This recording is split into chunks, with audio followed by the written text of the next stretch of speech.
With Ninjago naming its sequel show Dragons Rising, it's no surprise we've gotten 8 dragons in physical product form in the last 2 years already. So I thought today it would be really cool to look at all of them together. Starting off, we have Zanth, who was included as a side build in the Destiny's Bounty Race Against Time set. This one is set apart because it doesn't have a unique head mold like the others, which is unfortunate as Zanth is a pretty crucial character to the story, but as a toy it is super cool. It feels very swooshable and agile thanks to the fact that it was built so thin and small in order to put a glider on and fit it into the Destiny's Bounty to give the ship some extra power.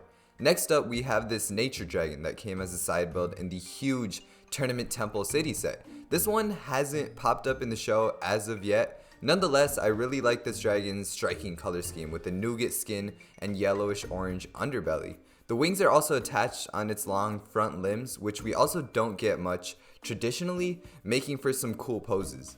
The most important dragons of this video in terms of story significance is Baby Riyu here, as well as his aged up version Young Dragon Riyu. Baby Riyu captures the cute chubby essence that we saw in the show perfectly and was included in a multitude of sets in the first wave.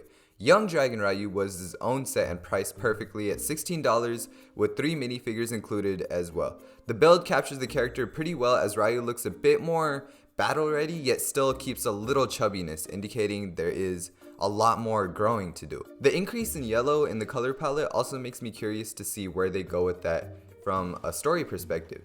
Heatwave, the transformable lava dragon, was Wildfire's dragon as well as her guardian, raising her up in the wildness. Heatwave has this special feature where you can flip the legs and head around to make the lighter orangish hue a more primary color for the dragon and also get more access to the dragon energy projectile. In the show, this feature is used to represent Heatwave's different emotions. Hopefully one day we can see the purple energy we see erupting from its chest and eyes in the show. Jiro, the lightning dragon, comes in the Elemental Dragon vs Empress mech set. Now this one is regarded by many as the best Ninjago dragon, and I can definitely see where they're coming from. The body composition of this dragon is very T-Rex like. I love the lightning crackling at its mouth and tail, absolutely ready to obliterate any enemies. And the dark blue outer skin mixed with the light blue undertone and this pale yellow scale design is both unique and beautiful to look at. Plus you can upgrade this dragon with stud shooters and gold blades, which are just cherry on top. While all the dragons we've gone through do something new and special, Egalt the Master Dragon might be the most unique. He trains the ninja to do the rising dragon technique in the show, and his importance as a character just makes the set all the more desirable. He has a little sword holster and hat, and his very old age is represented by his white whiskers, goatee, arched back, and tattered brown wings.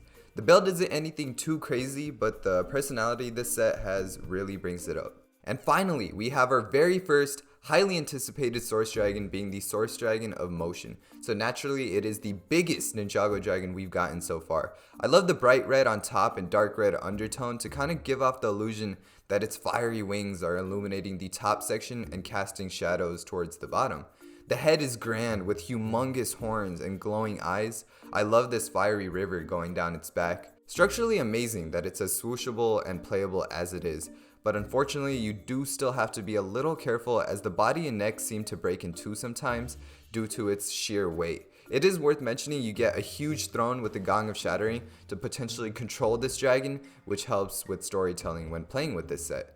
But that's every dragon we've gotten so far for Dragons Rising, with many more bigger and better dragons to come in the future. I really love how so many of these dragons have more personality and character to them than ever before, and I also like how consistent the design language is between them, making them feel like a part of the same era.